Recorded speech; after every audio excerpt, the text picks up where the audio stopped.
Hello friends, welcome to my CNC VMC hub. Friends, आज की video में हम कुछ नया सीखने वाले हैं, जैसे कि G90 एब्सोल्यूट कोऑर्डिनेट सिस्टम में ही हम काम कर रहे हैं, है ना। मैं आपको बता दूं कि कोऑर्डिनेट निकालना कुछ लोगों के लिए बहुत क्रिटिकल पड़ता है और वो क्रिटिकल पड़ेगा ही, बट डोंट वरी, आप मेरे हर एक वीडियो को एक एक करके फॉलो कीजिए, आपके लिए आसान हो जाएगा सीखना, बिकॉज हम फर्स्ट स्टेप से ही स्टार्ट कर रहे हैं। तो चलिए आगे बढ़ते हैं। यदि अगर आप वीडियो में नए हैं तो मैं आपको बता दूं, VMC प्रोग्रामिंग सीरीज स्टार्ट हो चुकी है, एक वीडियो ऑलरेडी अपलोड हो चुके हैं। ये दूसरा वीडियो, आप फर्स्ट वाली वीडियो देखें, उसके बाद ही ये वाली वीडियो देखें, ठीक है।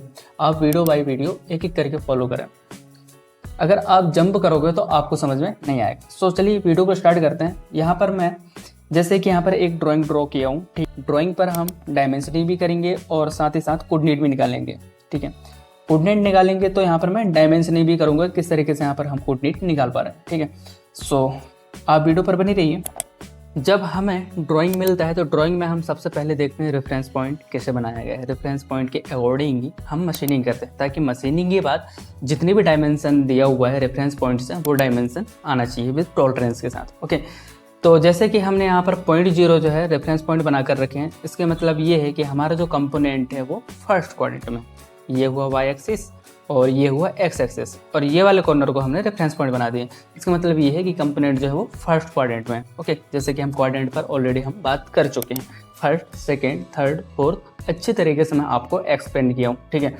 हम यहाँ पर जो कोऑर्डिनेट निकालने वाले हैं फर्स्ट क्वाड्रेंट के अकॉर्डिंग ही निकालने वाले हैं, क्योंकि रेफरेंस पॉइंट जो बना हुआ है ये कॉर्नर बना हुआ है, ठीक है।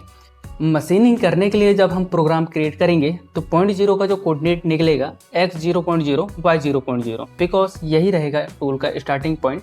तो x0.0 एंड y0.0 ये हो जाएगा, ओके। 0.0 का कोऑर्डिनेट निकल चुका। अब जब 0.0 से 0.1 के लिए जब हम कोऑर्डिनेट निकालेंगे तो टूल का x एक्सिस में मूवमेंट हो जाएगा 60 mm, ओके। यहाँ पर क्लिक सही ढंग से नहीं हो पा रहा है, इसलिए यहाँ पर 60.17 आ रहा है। तो ये हो जाएगा 60 mm एक्स एक्सिस में। और वाई एक्सिस की बात करें तो वाई एक्सिस में अभी टूल का कोई भी मूवमेंट नहीं हुआ, इसलिए वाई 0.0 ही रहेगा, ओके। उसके बाद हम 0.2 के लिए कोऑर्डिनेट निकालें, तो 0.2 ये दिया हुआ है। तो 0.2 के लिए जो है एक्स एक्सिस में कितना रहने वाला है, 60 mm ही रहने वाला है, क्योंकि यहाँ पर टूल ऑलरेडी पहुँच चुका है, ठीक है। तो एक्स एक्सिस में आया 60 mm। और वाई एक्सिस की बात करें 0.2 के लिए, तो रेफरेंस पॉइंट हमारा 0.0 यही है, ओके। ये वाले पॉइंट से हम 0.2 के लिए कोऑर्डिनेट निकालें तो ये वाई एक्सिस के लिए निकल जाएगा 30 mm, ओके। अब 0.3 का कोऑर्डिनेट निकालते हैं, ओके। तो जैसे कि यहाँ पर रेडियस 10 का दिया हुआ है,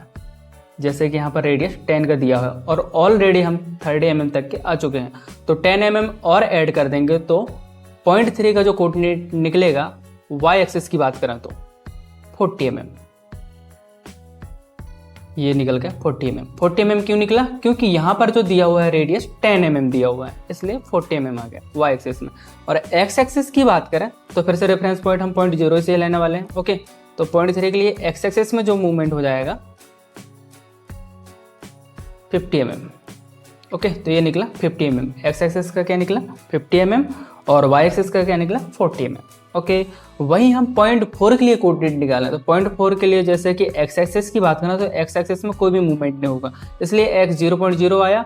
और वाई एक्सिस की बात करें तो वाई एक्सिस में मूवमेंट हो गया, वाई एक्सिस में कितना मूवमेंट हुआ 40 mm, तो ये निकल गया y 40.0। अब फिर 0.4 से 0.0 तक आने के लिए हमें जो कोऑर्डिनेट की आवश्यकता होगी वो x 0.0 y 0.0, बिकॉज 0.0 जो है वो रेफरेंस पॉइंट है, तो x 0 और y 0 दोनों पॉइंट हो जाएंगे, ओके। आई होप आपको समझ में आया हो कि यहाँ पर हम किस तरीके से कोऑर्डिनेट निकालें, ओके। फ्रेंड्स, आज के लिए इतना ही, मिलते हैं अगली वीडियो पर।